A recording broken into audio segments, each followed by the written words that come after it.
ઠાકોર સમાજનું આજે અડધી રાતે જે મહાસંમેલન થવાનું છે તે ચાલુ થઈ ગયું છે, ત્યારે આપણી સાથે જે લોકો આવ્યા છે તે છે તેમને આપણે અમુક સવાલો કરીશું. ક્યાંથી આવ્યા છો? બનાસકાંઠા. જે સંમેલન છે તેનો મુખ્ય ઉદ્દેશ શું છે? મુખ્ય ઉદ્દેશ આમાં શિક્ષણને લગતો છે અને સમાજ જાગૃતિ માટે. અગાઉ પણ આવા મહાસંમેલનો થઈ ગયા છે કે જેમાં એક વ્યસન મુક્તિના જે મુદ્દા હતા તેને લઈને સંમેલન થયા છે, અને હવે અત્યારે શિક્ષણ ઉપર જે સંમેલન થયું છે તેને લઈને તમે શું કહેશો? જો કે મારા માનવાના મત મુજબ લગભગ ગુજરાતમાં આઝાદી પછી અને સામાજિક લેવલમાં અડધી રાતે જે 3 વાગ્યા પછી સૂર્યોદય જે થતો હોય એ વખતની જો અડધી રાતની કોઈ સભા થતી હોય તો ઠાકોર સમાજની આ પહેલી સભા, મારા માનવા મત મુજબ આ પહેલી સભા હોવી જોઈએ. અને જે આ સભાઓ યોજી રહ્યા છે એનો મુખ્ય ઉદ્દેશ એ છે કે ઠાકોર સમાજ વ્યસન મુક્તિમાં આગળ વધે અને શૈક્ષણિક ક્ષેત્રે પણ આગળ વધે.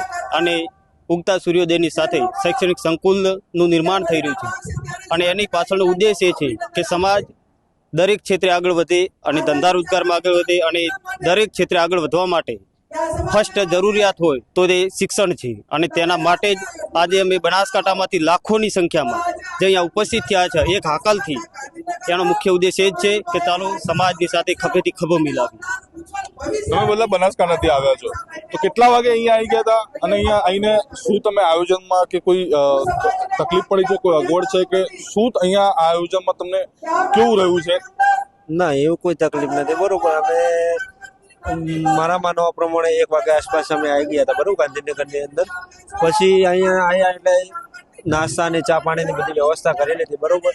ચા પાણીની કરીને નાસ્તા બીજા કરીને અમે સભાની અંદર આવ્યા. ત્યાં આગળ બધું લાઈવ પ્રોગ્રામ સમાજના જે કલાકારો હતા એમનો જે લાઈવ પ્રોગ્રામ ચાલતો હતો એ નિહાળી. એના પછી જે સભા ચાલુ કરી, બરોબર, એ સભાની અંદર બધું સાંભળ્યું. જે સમાજ માટે શૈક્ષણિક સંકુલ બનાવવાની વાત ચાલી રહી છે કે જેનું આજ સવારે ઉદ્ઘાટન કરવાનું છે, તો તેના શૈક્ષણિક સંકુલનો જે સમાજ ફાયદો કેટલો ઉઠાવશે? સમાજ મોટા પાયે ફાયદો ઉઠાવશે. જો કે દરેક જિલ્લામાં હવે તો ઠાકોર સમાજની છાત્રાલયો થઈ ગઈ છે, અને તાલુકે જો કે નથી પણ 2015 પછી જ્યારે અલ્પેશ ઠાકોરની ગુજરાત ક્ષત્રિય ઠાકોર સેના આવી અને જેની મુહિમ ચલાવી વ્યસન મુક્તિની, અને તે વ્યસન મુક્તિ દ્વારા બીજી આગળની મુહિમ આવી કે ચાલો આપણે શિક્ષણ તરફ આગળ વધીએ. અને શિક્ષણના લીધે આજે લગભગ માનવા મુજબ કોઈ તાલુકો બાકી નહીં હોય કે ત્યાં લાઇબ્રેરી નહીં ચાલતી હોય.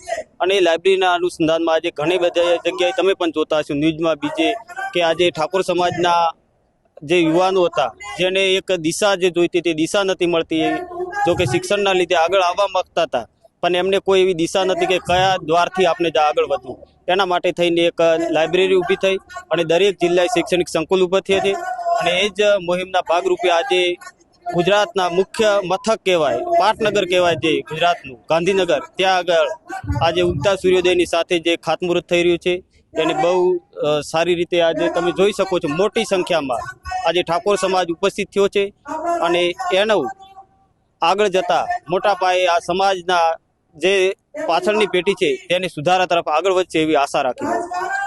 2016-17માં એક જે વ્યસન મુક્તિની મુહિમ ચલાવવામાં આવી હતી, તેના પછી તમને જે ખાસ કરીને ગામડા વિસ્તારમાં વ્યસન મુક્તિની જે મુહિમ ચાલી છે તેના પછી કેટલો સુધારો આવ્યો છે, તેને લઈને શું કહેશો? જો કે આ તો એક જોયા જેવો વિષય છે કે એ વખતે ગામડાની પરિસ્થિતિ અતિશય ગંભીર હતી, અને ત્યાં તમે ગમે તે ચોકમાં જાઓ તો રાત્રિ વેળાએ ક્યાંક ને ક્યાંક એવા દારૂડિયા ને એ બધા વ્યસનીવાળા લોકો બહુ જ જોવા મળતા. આજની તારીખમાં તમે કોઈ બી ગામડું, લગભગ કોઈ ભાગ્યે કોઈ એવું ગામડું રહ્યું છે કે ત્યાં આજે એવું દારૂ નામને કુટેવ જોવા મળે છે. બાકી આજ મોસ્ટ ઓફલી ગામડા આ ઠાકોર સેનાના પ્રતાપથી અને આ અલ્પેશજી ઠાકોર સાહેબની મુહિમના લીધે આજે તમામ જગ્યાએથી વ્યસન મુક્તિના બહુ મોટા પાયે આયોજન થઈ ગયું છે. અને એના જ અનુસંધાનમાં આજે તમામ ગામડાઓમાં બહુ સારી રીતે આયોજન થયું છે. અને વ્યસન મુક્તિ તરફ સમાજની હરોળમાં ટોટલ બીજી સમાજ હતી એમને પણ બહુ સારી રીતે સપોર્ટ કર્યો છે, અને એના લીધે આજે સમાજ આગળ આવી રહ્યો છે. આપ ક્યાંથી આવ્યા છો? આપ પીલડીથી.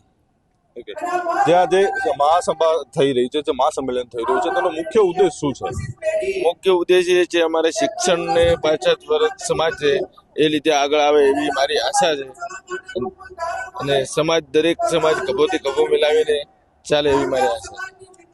જે શૈક્ષણિકની જે એક મોહિમ ચાલુ કરવામાં આવી છે, એક સંકુલ બનાવવામાં આવશે અને તેનું ઉદ્ઘાટન કરવામાં આવશે, તો તેને લઈને સમાજને કેટલો ફાયદો થશે અને જે સમાજની આવનારી પેઢી છે તેને કેટલો ફાયદો થશે?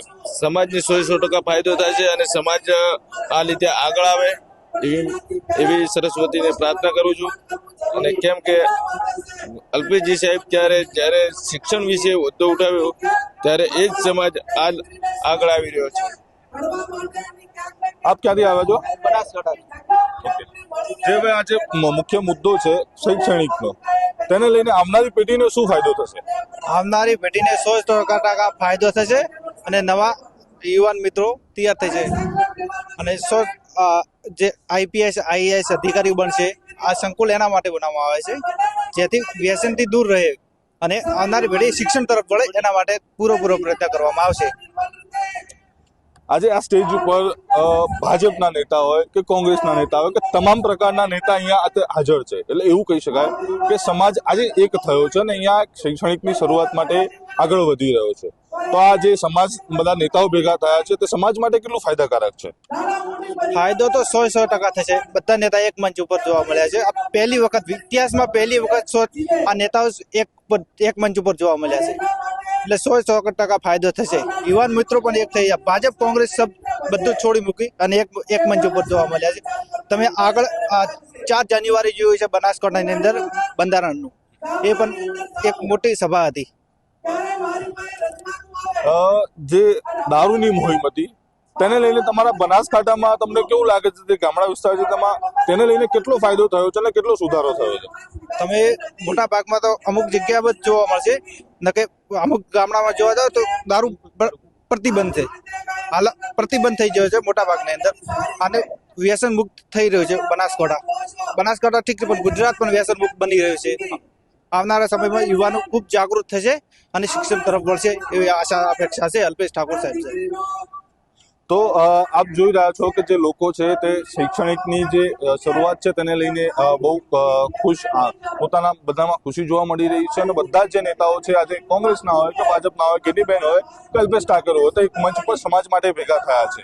તમારું શું માનવું છે આને લઈને? તેમને કોમેન્ટ બોક્સમાં જરૂરથી જણાવજો અને અમારી ચેનલ લલકાર ન્યૂઝને લાઈક, શેર અને સબસ્ક્રાઇબ કરવાનું ભૂલતા નહીં.